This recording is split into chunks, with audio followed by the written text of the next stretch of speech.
Direktorat Tindak Pidana Tertentu, Ditipiter, Bareskrim Polri menetapkan 72 orang sebagai tersangka dalam kasus pembakaran hutan dan lahan, Karhutla, di wilayah Sumatera dan Kalimantan. Direktur Tipiter Polri, Brigjen Pol Muhammad Irhamni menjelaskan, penetapan 72 tersangka itu setelah pihaknya menerbitkan 89 laporan polisi, LP, yang tersebar di 9 kepolisian daerah, Polda.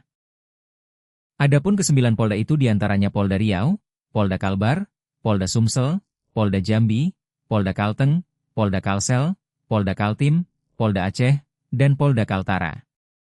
Ke-9 Polda ini telah melaksanakan kegiatan proses penyelidikan dan penyidikan dengan jumlah tersangka kurang lebih yang sudah ditetapkan adalah 72 orang tersangka perorangan, kata Irhamni dalam jumpa pers di Gedung Humas Polri, Minggu, 23 Agustus 2026. Dia menuturkan, bahwa 7 tersangka diduga kuat sengaja melakukan pembakaran hutan sebagai upaya untuk membuka lahan yang akan dijadikan perkebunan sawit. Kata dia hal itu dibuktikan dengan ditemukannya sejumlah barang bukti ketika pihaknya melakukan penyelidikan hingga penyidikan di lokasi kejadian. Dari hasil penyidikan polisi, Irhamni menjelaskan, penyidik berhasil menyita barang bukti diantaranya 35 buah korek api, 2 botol plastik oli bekas, 2 buah botol plastik BBM jenis solar, 2 jerigen kapasitas 10 liter yang berisikan BBM jenis solar. Kemudian 2 botol plastik BBM jenis Pertalite, 1 botol plastik minyak tanah, 21 parang, 2 kapak, 1 cangkul, 39 batang kayu bekas terbakar, 5 buah plastik sampel tanah terbakar, 2 unit senar, chainsaw, 13 plastik bekas polybag, 6 batang bibit sawit, dan 1 pasang sepatu boot.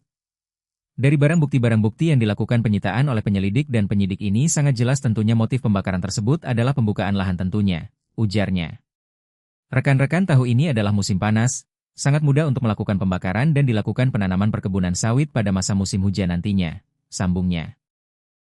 Lebih jauh kata Irhamni, para tersangka sengaja membuka lahan dengan cara membakar bertujuan untuk menekan biaya operasional berkebun agar lebih murah dan ekonomis.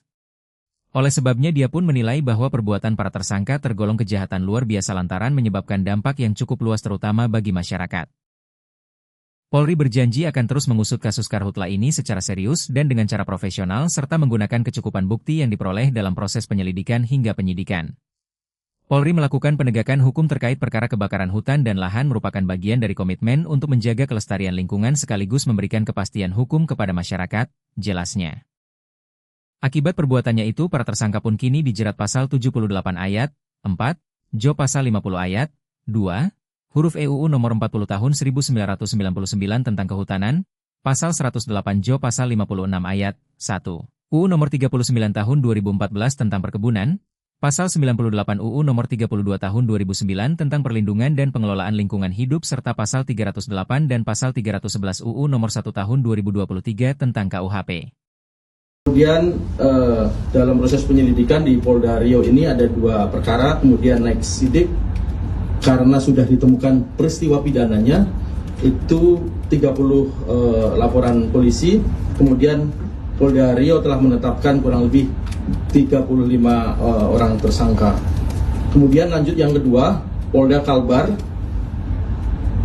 telah menerbitkan 18 laporan polisi dari 2.282 titik api.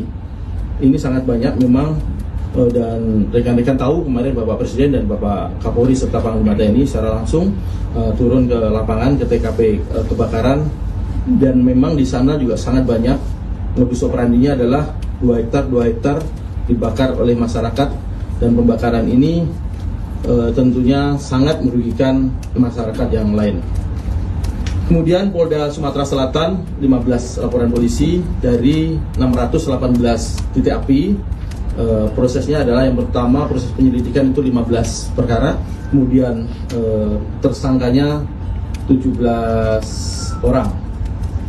Kemudian lanjut Polda Jambi 17 laporan polisi dari 64 titik api, semuanya sudah proses sidik semuanya, kemudian penetapan tersangkanya adalah 8 orang.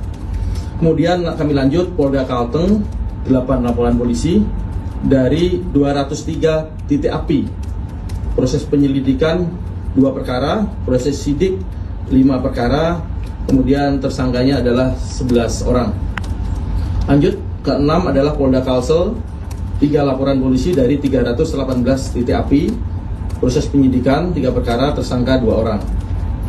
Polda Kaltim 2 laporan polisi dari 243 titik api, proses penyelidikan 1, kemudian proses sidik 1, tersangkanya 1 orang.